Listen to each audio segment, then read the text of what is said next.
Good evening, children, and welcome to Shanti Kunj online classes. In our previous video, we were reading about water, and we have learned about state of waters, evaporation, and condensation. Now, let's start with our water cycle. The water cycle. What is water cycle? As you know, let's start with this. In nature too, water keeps changing it's form, यानी कि हमारी जो प्रकृति है उसमें भी पानी जो है अपने फॉर्म चेंज करता रहता है. आप जानते हैं जैसे पानी हमें से सॉलिड, लिक्विड और गैस के फॉर्म में मिलता है. When the sun shines, water from the rivers, pond, lakes and oceans heats up and rises in the form of water vapour.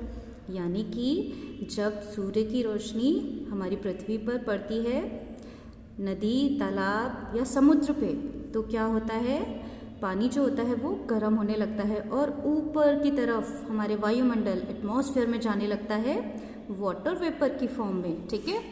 The vapour rises into the air where it cools and condenses into water droplets which form clouds.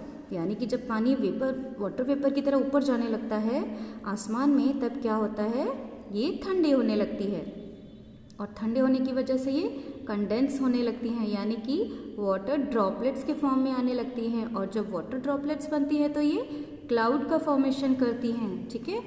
Clouds grow and become heavier. अब इस तरह से जब ये खूब सारी droplets इकट्ठी होती है तो क्लाउड का फॉर्मेशन होता है, तो ये बड़े होने लगते हैं. And when the droplets of water in the cloud become too big, they fall on earth. जब इनका साइज बहुत बड़ा हो जाता है तो ये हमारी पृथ्वी पर बारिश के रूप में गिरने लगती है और तब हम इसे प्रेसिपिटेशन के नाम से जानते हैं. ठीक है.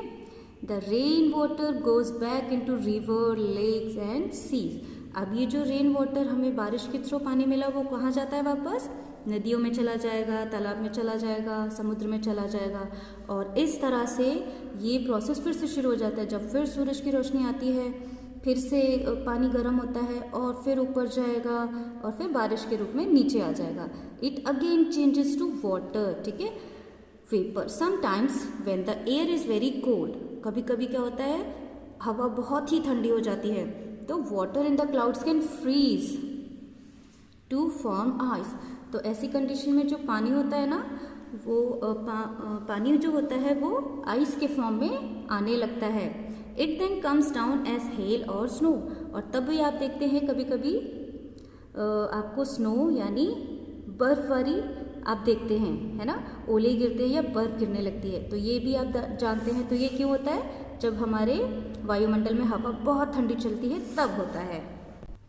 तो ये देखिए वाटर साइकिल किस तरह से होती है. यहाँ देखो सूरज है, इसकी रोशनी पड़ी कहाँ, इस जगह पर, यहाँ पानी है खूब सारा.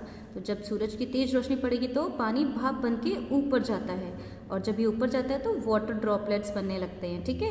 कंडेंसेशन शुरू हो जाता है और जब यही वाटर ड्रॉपलेट्स बहुत ज़्यादा इकट्ठी हो जाती हैं तो ये पानी वर्षा के रूप में नीचे आने लगती हैं, यानी प्रेसिपिटेशन फॉर्म में आती हैं. तो आपने देखा पानी वापस यहीं आ गया. ठीक है. तो ये इस तरह से साइकिल चलती रहेगी. इसको हम वाटर साइकिल की साइकिल कहते हैं.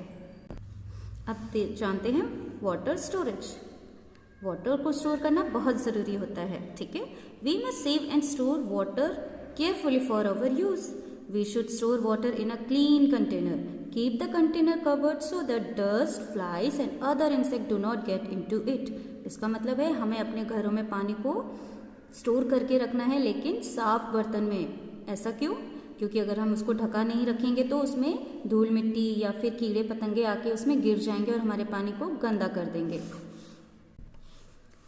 आप यहाँ देख रहे हैं वाटर स्कैरसिटी. आप इस फोटो को देख के ही समझ गए होंगे कि ये क्या कर रहे हैं, पानी लेने के लिए कहीं दूर जा रहे हैं. तो वाटर स्कैरसिटी होता है lack of fresh water resource, यानी कि यहाँ पे पानी की नेचुरल कोई भी तरीका नहीं है कि इनको मिले, इसलिए ये दूर जा रहे हैं पानी लेने के लिए. ठीक है. इसको दूसरे शब्दों में कह सकते हैं वाटर क्राइसिस. तो इसमें क्या लिखा है देखिए, there is scarcity of drinking water in many places in our country. हमारे देश में कई जगह ऐसी है जहाँ पर हमें पीने का पानी उपलब्ध नहीं है. People have to cover a long distance to get drinking water. और लोगों को देखिए कुछ सामान लेकर जाना पड़ता है बहुत दूर पानी भरने के लिए.